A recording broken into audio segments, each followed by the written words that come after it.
Temos nosso boa tarde a todos.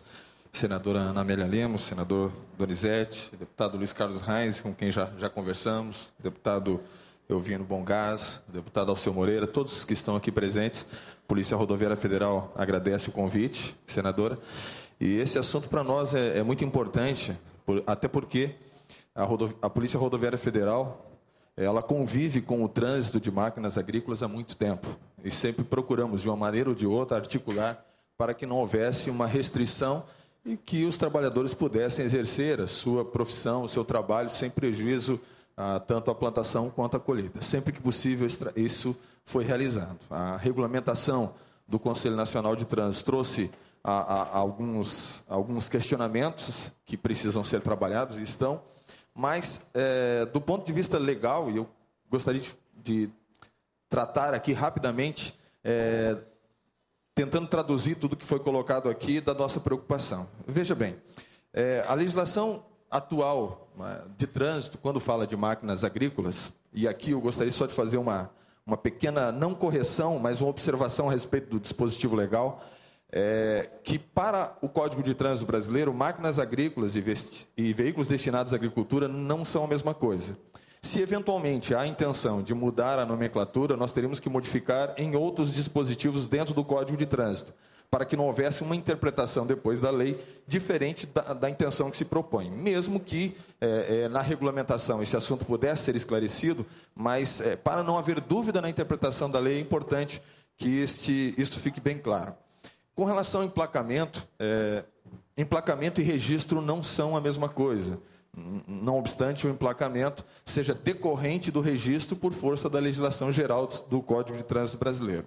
O emplacamento decorre da necessidade de identificação do veículo, que no caso da máquina agrícola, aqui nós concordamos que isso não é relevante para fins de controle do trânsito das máquinas agrícolas, até porque esse não é um trânsito regular, esse trânsito é a exceção, é dentro da necessidade e nós sabemos disso. Eu trabalhei muitos anos na estrada e muitas vezes o pessoal foi lá porque precisava levar uma máquina de um lugar para o outro e a gente sempre procurou resolver isso. Acontece que o Código de Trânsito vem trazendo expressões como facultado a transitar na via. Então, o texto atual realmente ele é um pouco confuso.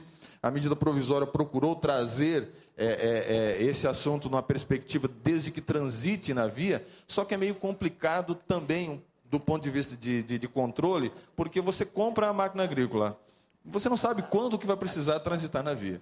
E o viés de segurança entra aqui porque o cadastro do veículo ele é fundamental para que nós possamos, dentro de uma fiscalização de um veículo, seja ele sendo transportado, seja ele rodando, nós temos aí furtos de máquinas agrícolas, isso é uma realidade difícil no campo. Nós temos muita dificuldade ao abordar ou verificar um veículo que está sobre a via, se aquele veículo está regular, se não está sob furto, se não tem uma situação de risco ali. Porque nós não temos um banco de dados para essa consulta. Então, o registro, do ponto de vista de segurança, ele é importante. Mas o emplacamento, do ponto de vista de segurança, não é relevante. E veja bem, do outro lado nós temos o licenciamento. O licenciamento, o registro é feito uma única vez e sempre que houver a transferência de propriedade. Tem algumas outras regrinhas, mas mais essa segurança da origem legítima desse bem que a pessoa está usando para o trabalho e para trafegar também. E também entendemos que ninguém vai querer ir à praia de máquina agrícola, portanto, o emplacamento realmente não é algo que seja necessário para todo mundo. A máquina agrícola transita como exceção.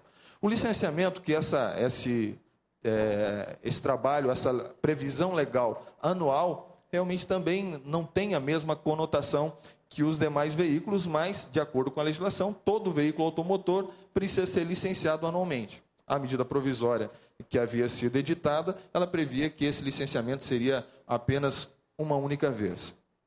Em relação ao IPVA, apenas para confirmar, de acordo com a Constituição Federal, o IPVA ele é um tributo de responsabilidade do Estado. É o Estado que cria o tributo. E foi criado aqui no Estado do Rio Grande do Sul a Lei 8.115.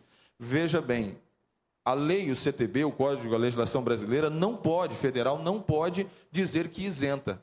Porque a obrigação do pagamento de IPVA não tem como fato gerador o registro ou emplacamento. Tem como fato gerador a simples propriedade do bem. Então, basta eu comprar, mesmo que se não fale mais em emplacar veículo aqui. não se fale mais em registro de veículo. A simples propriedade, caso o Estado queira cobrar, ele pode cobrar porque a Constituição assim autoriza esse tributo como um tributo de competência estadual. Dessa forma, a legislação estadual já prevê a isenção. Então, a discussão aqui então, não entra nessa seara, porque é um tributo de competência estadual que a legislação já libera. Por fim, em relação à regulamentação do CONTRAN, falo também como conselheiro do CONTRAN, como representante do Ministério da Justiça. Esse assunto, quando eu cheguei lá, já estava tramitando.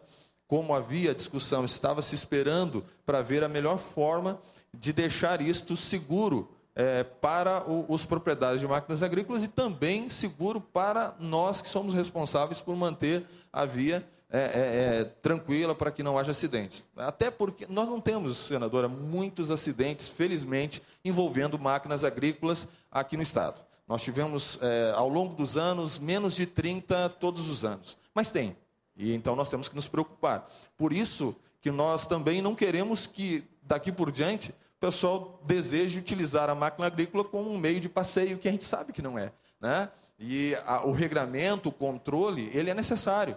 E até nos preocupou, porque a partir do momento que a legislação foi mais rígida em relação ao emplacamento, algumas pessoas, alguns agricultores, preocupados em não serem autuados, não serem abordados pela fiscalização, acabaram, ao invés de procurar a polícia, a usar horários e itinerários onde a fiscalização não estivesse, por medo da represália. Mas isso coloca em risco a segurança do trabalhador, porque ele está, às vezes, transitando à noite. Então, em situações que nós também nos preocupamos. Então, a Polícia Rodoviária Federal, o Ministério da Justiça, ela quer o controle apenas do ponto de vista de segurança, que haja uma origem, um destino, e o controle sobre o trânsito apenas no que se refere ao horário local mais adequado para que não haja risco nem para o condutor, para quem está transitando com a máquina agrícola, também para os demais que também utilizam a rodovia. Nesse sentido, estamos à disposição, tanto no Conselho quanto assessorando o Ministério da Justiça, no que se refere à legislação, para que a gente tenha um texto mais adequado, que não crie maiores problemas e que a gente consiga ter essa segurança e o trânsito tranquilo das máquinas agrícolas quando necessário.